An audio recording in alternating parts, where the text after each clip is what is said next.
The Atlanta Braves really are trying to recreate the 2021 season with the trade of Jorge Soler and Luke Jackson. We'll discuss everything in that trade, what it means for the rest of the trade deadline, what it means financially for this team, as well as the DH spot going forward, as Soler has 2 more years of control. We'll discuss all that on today's episode of Locked On Braves. So let's get into it.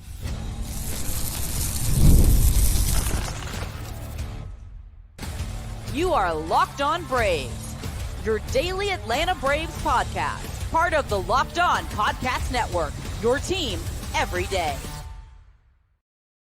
Hey, and welcome back to Locked On Braves, part of Locked On Sports Atlanta, where we cover your favorite Atlanta sports teams each and every day.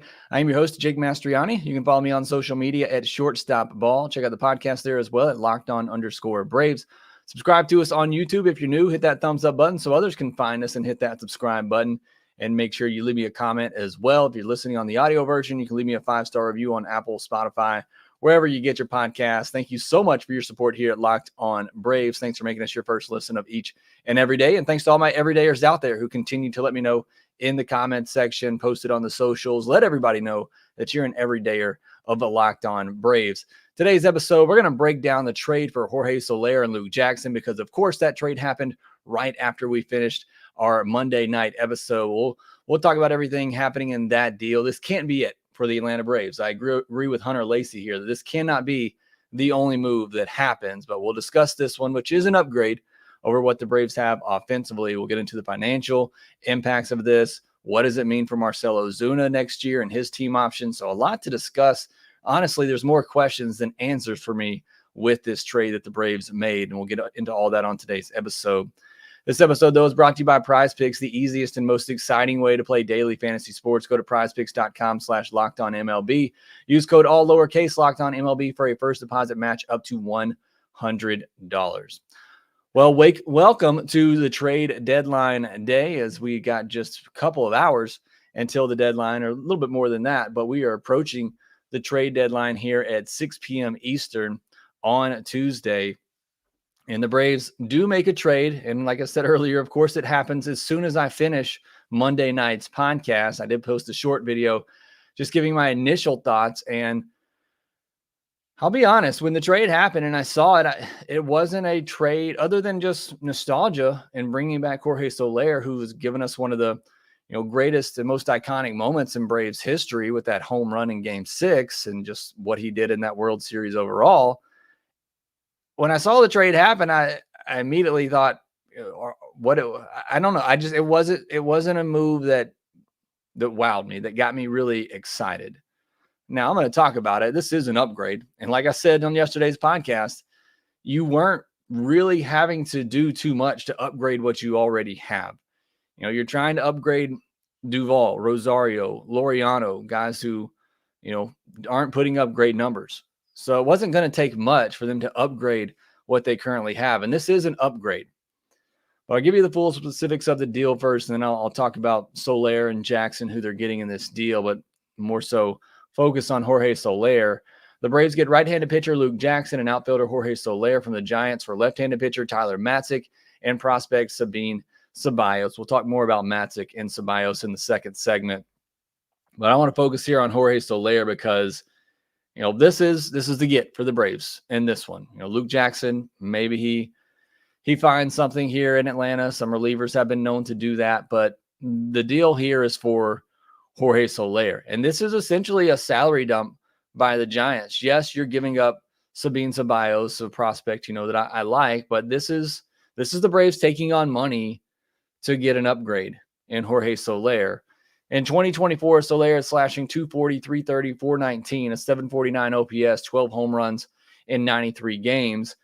And again, those numbers probably don't wow you, but when you look at what you are upgrading and a couple of guys who are batting under 200 with an OPS under 600 in Duvall and Rosario, that's a clear upgrade. And getting somebody like Soler, would love to have a guy in this lineup with a 330 on-base percentage. And so you're getting that with Jorge Soler. So it is a definite upgrade in the lineup. You look at a 24.7% strikeout rate I mentioned on last night's podcast. I'm tired of seeing the strikeouts in this lineup. Well, that doesn't go away with the acquisition of Jorge Soler. It is another guy who has a lot of swing and miss in his game, will strike out a ton, but also has some big power. But at least with Jorge Soler, it's a guy that's had a 10% or more or better walk rate, for most of his career. So you are getting somebody, he has 11.2% walk rate this year. So a guy that can get on base, can hit for power, but will also strike out. So really more so that three true outcome player, which this lineup has a lot of already. You look at the average exit velocity, the barrel percentage, and the hard hit percentage. Those are all down this year for Jorge Soler, which worries me a little bit because you do have 2 more years of control of this guy, which we'll talk about more in a little bit. But as I just kind of said, this is a profile that this lineup has plenty of. So that's why this move, when I saw it made, it wasn't one that I was just overly thrilled with. I love Jorge Soler, and obviously I'm very happy for what he did last time he was in a Braves uniform. But as you know, and I've been talking about, I want somebody who can get on base, which Soler does that, but somebody that can also give you a little bit of speed, put the ball in play, hit for average, do some different things in this lineup to help this team manufacture runs. And Soler doesn't do that. He's going to do what everybody else in this lineup does or is supposed to do. He's going to hit home runs and he's going to take some walks, but he's going to strike out a lot. So the profile of this player doesn't excite me a ton. If you just take away the name Soler, which we're all excited about, this profile doesn't really fit what I wanted anyway, just personally. I'm not saying it won't work out for the Braves or it's not, the best move, but just personally, the profile that I was looking for, Soler doesn't fit that. But this is an upgrade. It's a clear upgrade over Adam Duvall and Ramon Laureano, with Laureano likely getting the cut in this one. So it is a clear upgrade in the lineup and getting Jorge Soler. I don't want that to get lost or make it sound like I hate this move, because I don't, but it's just not the type of player that I was hoping to get back in return. And I would not be surprised if we see Soler hitting at the top of the lineup like he did with the Braves in 2021. And he's done that with the Giants this year as well, especially against left-handed pitching. He has an 887 OPS against lefties this year compared to just 696 against righties. And he has been playing really good as of late. Since June, he's been a really good hitter. So hopefully that continues and he heats up after a very slow start. You look at his last 30 games, he's slashing 270 with a 356 on base and a 461 slugging percentage. So he's really turned things on here lately. And again, hopefully that continues as he joins the Atlanta Braves. Mark Bowman of MLB.com reported that he will play a corner outfield spot. So, last night was speculating, who will it be that goes to the outfield? Will it be Soler? Will it be Ozuna? Neither one of them have played an inning in the outfield this year, but it will be Jorge Soler. He played 32 games in the outfield last year with Miami, 57 games out there with Miami in 2022. So it's a downgrade defensively as well with Jorge Soler. And again, it's fun to have him back. Hopefully he can spark some magic that he had last time he was here. It just wasn't the type of player that I was hoping for. I was hoping for somebody a little bit more well-rounded. And Soler does some good things for you. He is a clear upgrade over what you have. But if this is the only move, then I'm a little disappointed in what the Braves are getting. Now, also Luke Jackson in this trade, 35 innings this year, a 5.40 ERA, a 1.429 whip, a walk per nine of almost 4, and a K per nine under 9.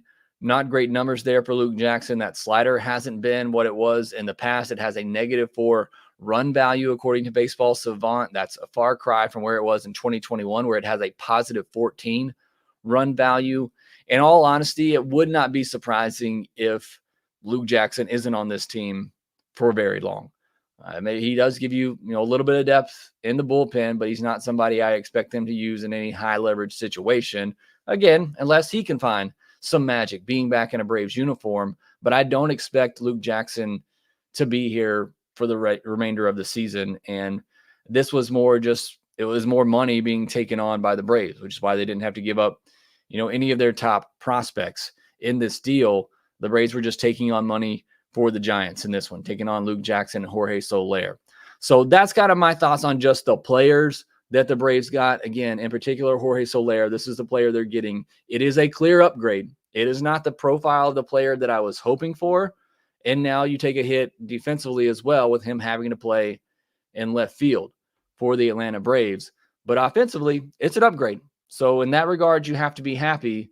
But again, I can't imagine that this is the only move that the Braves are going to make. And this also brings up some questions financially and for the future. What happens at the DH position going forward? You have a team option for Marcell Ozuna this offseason that has to be picked up. We'll discuss all the ramifications of that here next. PrizePicks is America's #1 daily fantasy sports app with over 5 million active members. And PrizePicks is the easiest and most exciting way to play daily fantasy sports. Unlike other apps on PrizePicks, it's just you against the numbers. And you can now win up to 100 times your money on PrizePicks with as little as 4 correct picks. You can turn $10 into $1,000. And all you do is pick more or less on 2 to 6 player stat projections. You're going to download the PrizePicks app, create an account, use our promo code LOCKEDONMLB. You're going to get a $100 deposit match. And then you're going to click on that MLB tab. You can even search just for Braves players. You're going to see Bryce Elder out there at 4.5 strikeouts. You just pick more or less on that. Look, after what Grant Holmes did on Monday, maybe you take the over on that. But with the way Bryce Elder has pitched lately, you probably don't want to even touch that one. They'll have Marcell Ozuna fantasy score number out there as well. I think it was 7.5 when I looked this morning. But that's really all you got to do. Look at some of the stat projections out there on some games you're going to be watching and pick more or less. It's that easy. And PrizePicks is available across 30 states, including Georgia and Alabama. So download the PrizePicks app today. Use code LOCKEDONMLB for a first deposit match up to $100. That's code LOCKEDONMLB on PrizePicks for a deposit match up to $100. Pick more, pick less. It's that easy. If you haven't already, make the switch to Locked On Sports today, a free 24/7 sports streaming channel programmed just for you. Just turn it on, let it play in the background all day while you're working, doing things around the house. It's going to bring you can't miss analysis, opinions, and news, and it's streaming 24/7 on YouTube or in the free Amazon Fire TV channels app. All right, this week's going to be a little bit of a shorter week. I'll be out on Thursday and Friday, so we're going to have this podcast talking about Solair, and then we'll have another podcast after the trade deadline ends, talking about everything happens, giving trade deadline grades, which hopefully get better because right now it's not looking good for Alex Anthopoulos. And then we'll have a mailbag episode as well this week coming your way. So a lot crammed into the first half of this week as I'll be off the second half of the week. But let's jump back into this trade for Jorge Soler and Luke Jackson. Now let's get into the financials of this. And maybe this doesn't bother you as much. Maybe you don't care about the Braves financials. It's not your money, but I think it matters in regards to what else the Braves could do. Because with this deal, you have now gone over that third luxury tax threshold. And if you're going to go over it, why not go over it big time? You know, there should be no holding you back. Once you've gone over that threshold, you might as well just keep going. So let's look at the financials real quickly, because this could play a big role in perhaps what else happens at this trade deadline. Do the Braves now make some moves to get under that threshold? Do we see them maybe try to trade some contracts? Well, that could be another part of this as well that we have to consider. Jorge Soler is making $10 million this year, so the Braves are likely responsible for about $4 to $4.5 million of that the rest of the way. He is then making $16 million the next 2 years. This wasn't just a deal to get Jorge Soler for the rest of this year. Soler is under contract for 2 more seasons. And that's where this brings up a lot of questions that I have for the Atlanta Braves going forward. And I said before any trades were made, and we were talking about getting outfielders, and what do you do with the future of this outfield, knowing that you probably have Kelenic, Harris, Acuna going forward. And I said, you know, you worry about that in the offseason, and that's the case. You can worry about Solair and Ozuna in the offseason, but Ozuna has a $16 million team option for 2025 that has to be picked up. You just have to. You're talking about one of the best hitters in the game for the last year and a half. How do you not pick up a $16 million team option for him? So the Ozuna option is going to be picked up. The question is, do you go into next season with both Ozuna and Solair, or do you look to move one of them during the offseason? Because I cannot imagine that you're going to go into next season with both of those guys on the roster. Maybe I'm wrong. Maybe the Braves find a way to figure that out. And maybe Solair is the DH long-term. But Marcell Ozuna has been your best hitter all year. He's been one of the best hitters in baseball over the last year and a half. You have to pick up that $16 million team option. Even if you don't think you're going to keep him, you have to pick up that option. So that raises some questions for me, but those are more off-season related questions. But this is a big monetary undertaking for the Braves, taking on this Soler contract, not so much for this year, but for the next 2 years, and him making $16 million for a guy who, again, I love Jorge Soler for what he did in Atlanta, but it's a guy who has been inconsistent throughout his career. It's a guy who has struggled staying healthy throughout his career, and it's a guy who should not be in the outfield, that should be a DH only. And now you're potentially going into 2025 with Soler, Ozuna, and Ronald Acuna Jr., who is probably going to need some time in that DH spot. You can only get one person in there. So again, it brings some big questions going forward for the Braves and what they're going to do. But that's an offseason problem. But again, I just want to point out this is a big, monetary acquisition for the Braves and taking on a lot of money here for Jorge Soler over the next 2 years. Now, Luke Jackson is making $6.5 million this year. The Braves likely responsible for about $2.6 to $3 million of that. He has a $7 million team option for 2025 with a $2 million buyout. So again, that's another pretty big monetary expense for the Braves. It doesn't seem like a lot, but a $2 million buyout for Luke Jackson, which I got to believe is going to happen. They're not going to pick up that $7 million team option. So again, they took on a pretty good chunk of future money in this deal. It's not necessarily a ton for this year, but they took on a lot of future money in this deal to get Jorge Soler. So in total, they're taking on about $7 million. You send Matzek back in this deal. Matzek's making $1.9 million this year. So Braves are sending, or not sending, but the Giants are taking on about $760K of that. So, Matzek, he has a $5.5 million team option for next year, but there's no buyout in that deal. So the Giants aren't really having to spend a ton of money here in this one. And it's really not that much of a money that you're sending over to the Giants. So let's say the Braves are taking on $6.5 million in this deal. It's probably somewhere between $5.5 million towards the 2024 payroll and luxury tax. Fangraph's roster resource, which is updated with this trade, puts the Braves at about $281 million towards the luxury tax. The third threshold is $277 million. So they're about $4 million over that. That's not a lot. It's a point where if you wanted to make moves to get back under that, you could. You could trade a Raisel Iglesias. You could find ways to get under that. You could trade an AJ Minter. You could find ways to get under that threshold if you still wanted to. But if not, then why not just keep going? Then there should be no restrictions going forward for what you can do for the rest of this trade deadline. So we'll see what happens. But again, most of this is, future impacting. You do have the luxury tax considerations for this year, but it's a good bit of money that the Braves took on in this deal to essentially get Jorge Soler. And again, love Jorge Soler. It wasn't the bat. It wasn't the profile that I was looking for. Now, the players the Braves gave up in this one, we do got to talk about Tyler Matzek. I hate the way this season has gone for him. I was rooting as much as anyone that Matzek was going to have a huge comeback season, get back to form, be a big part of this bullpen once again. Just wasn't the case, and injuries are just killer. I don't know that he'll pitch again this season. To be quite honest, I don't know that he'll pitch again in Major League Baseball. We'll see. I think there's a pretty good chance that we see Tyler Matzek back this offseason on a minor league deal. If he does want to continue his career, I would not be surprised if the Braves give him a chance to do that on some sort of minor league type of deal.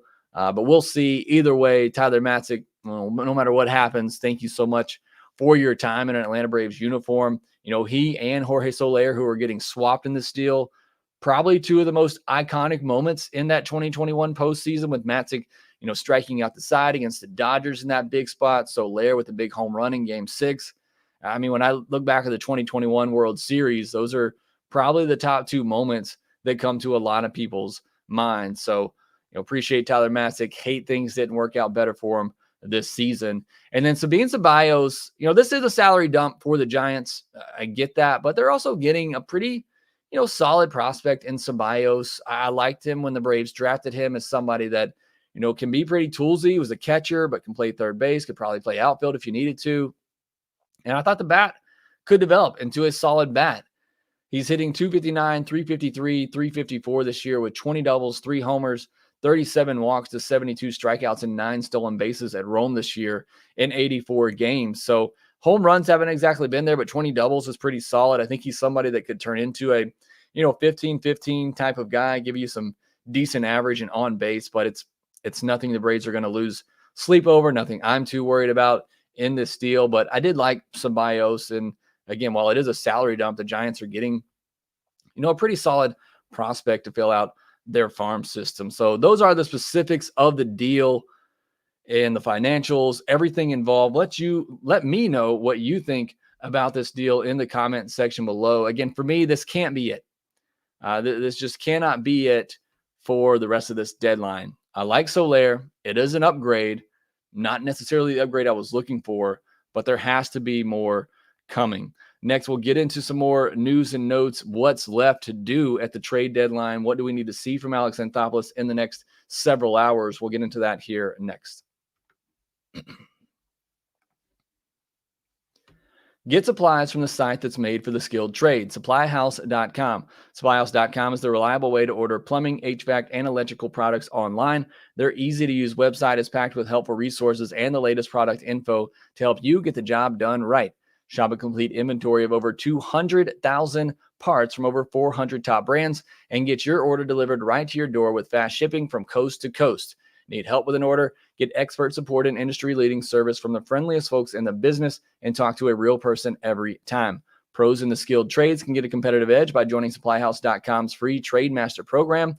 Every Trade Master gets access to a dedicated phone line, free shipping, and discounts on every order. Join the thousands of trade pros already benefiting from their free membership at SupplyHouse.com/TM and order plumbing, HVAC, and electrical supplies from anywhere with just a few clicks at SupplyHouse.com.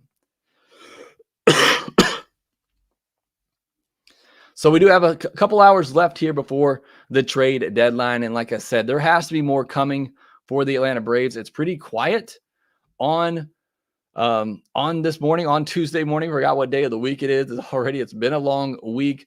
But this is, there's got to be more coming for this Atlanta Braves team. There's certainly more work to be done. I wanted to point this out. Joel Sherman at Joel Sherman1 on Twitter says Braves decided to reunite with Soler because one, good health reports on Fried Lopez plus rise of Schwellenbach with Morton Sale made them put a high bar on kind of starting pitching they would add.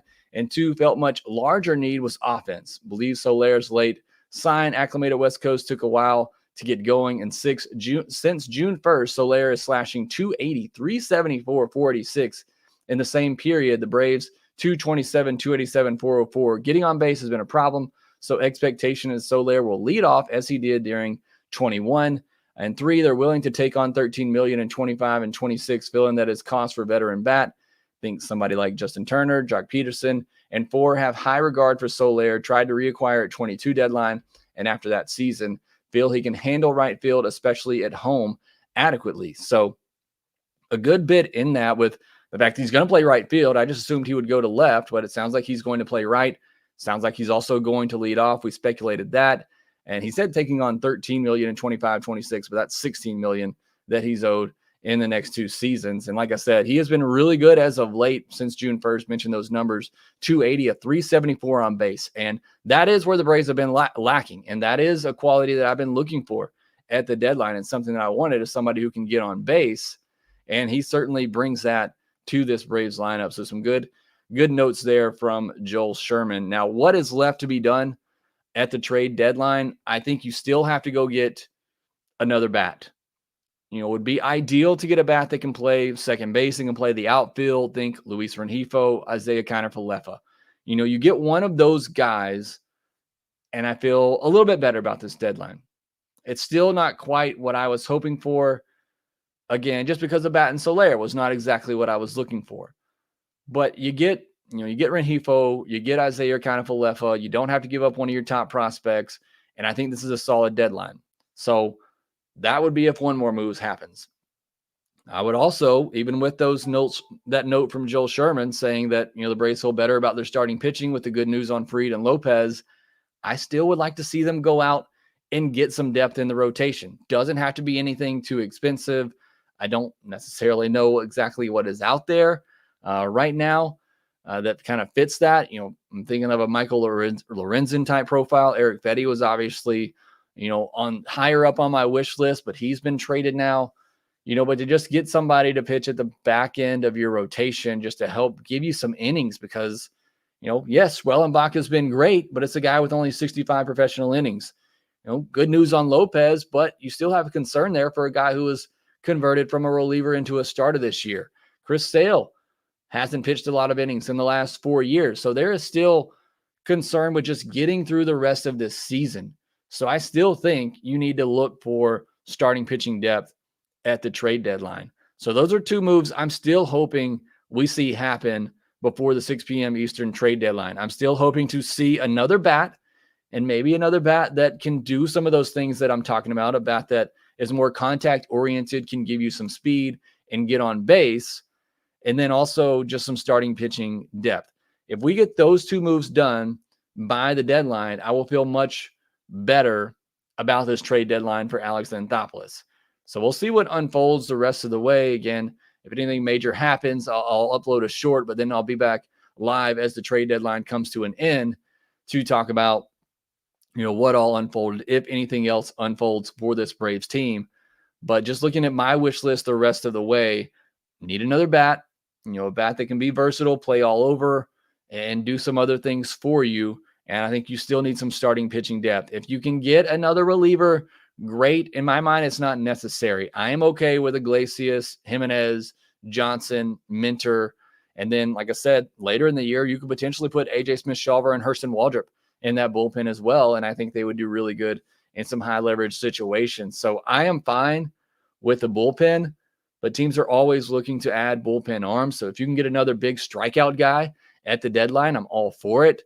But my priorities for the next, several hours here as we get ready for the deadline are finding another bat, a guy that can play all over infield and outfield and can handle second base until Ozzie gets back, and to get some depth. Doesn't, fourth, fifth starter. I'm not talking about getting a front of the rotation guy. Doesn't even have to be middle of the rotation at this point because I don't know who's left out there, but getting a guy that can help give you some innings, some hopefully quality innings. You're talking about an upgrade over, Bryce Elder, Alan Winans, Darius Vines. Grant Holmes was great, but, you're talking about upgrading one of those guys. So again, not shooting high here, but somebody that can give you some innings and help, keep you in games down the stretch. That's what I'm looking for. And no, Schneider, it won't be Trevor Bauer. That's not happening. Vince T says, what about Adam Frazier, can play second base and outfield? The Royals are in it, so I don't know why they would move him. But, I do think a player like that, certainly. Ryan White says just need to sign Tim Tebow. He's the answer to everything. So, yes, go out and get him. And we'll see. Look, maybe they surprise us, and maybe they go out and get a deal for Garrett Crochet and Luis Robert. I can't see that happening. Bo from 518 says anyone but Odorizzi. And Winggracer says no one is getting Garrett Crochet. I kind of feel that way too. I don't think it's happening. Jack Flaherty is still out there and could be an option, but I imagine that price is pretty high. And this deal, just last thing here on this trade for Jorge Soler, this deal also kind of echoes what I talked about on last night's podcast, the fact that I think teams are holding the Braves hostage a little bit because they know how desperate this team is to make moves, and they're not going to give up anything unless the Braves are giving up their best prospects, because again, they know how desperate the Braves are, and Alex isn't going to do that. So you see him pivot to a move where instead of having to give up his top prospects, he's just going to take on money to upgrade his team. And so I think that right there kind of speaks to the situation that Alex is facing. It's not a deep farm system. It is getting better, but you're having to rely on a lot of those pieces at the big league level right now. And so you just can't give them up. And so he's having to look for other ways to acquire talent without having to give up, the prospects that he does have. And again, I think that just speaks to the situation of where the Braves are with all the injuries. They're having to use a lot of these prospects that they might normally look to trade. And it's teams that, knowing the Braves are desperate for a move and just holding out until Alex, eventually gives in and either gives up his top prospects, or more likely he just won't, because Alex is not somebody that's going to be pressured into any type of move. So we'll see what happens the rest of the way. Again, got a 6 p.m. Eastern deadline today for the trade deadline. I think the Braves will make at least one move. I'm hoping for at least two more moves. Like I said, a bat and a starting pitcher. That's what I'm hoping for the rest of the way. We'll be back later today talking about that and seeing if Alex Anthopoulos got it done. Thank you so much for joining me here today. Almost 200 people here with me live. Thank you so much for your support of Locked On Braves. I see Eli in here, Frost Ice, Nathaniel Brooks, Duck Disciple, Bo Strickland, WW, Braves Thrills, Derek Reichard, Windgracer, Surf Dog, Mike Porter. Thank you so much for joining, Mike Porter. We gave up Tyler Matzek and Sabine Ceballos in this deal. Reaper Y2 mentions Brandon Lowe as a possibility from the Rays. I do want to touch on that. I think he makes a lot of sense as well. He's under control, can play second base, can play outfield. Brandon Lowe should be another target for the Atlanta Braves as well. Thank you so much for joining me here. Make sure you subscribe on YouTube if you're new. Hit that thumbs up button. Follow us on social media at shortstopball, at LockedOn_Braves. Make sure that you rate, review, and subscribe to the Locked On Braves podcast wherever you get your podcast, and we will talk to you next time.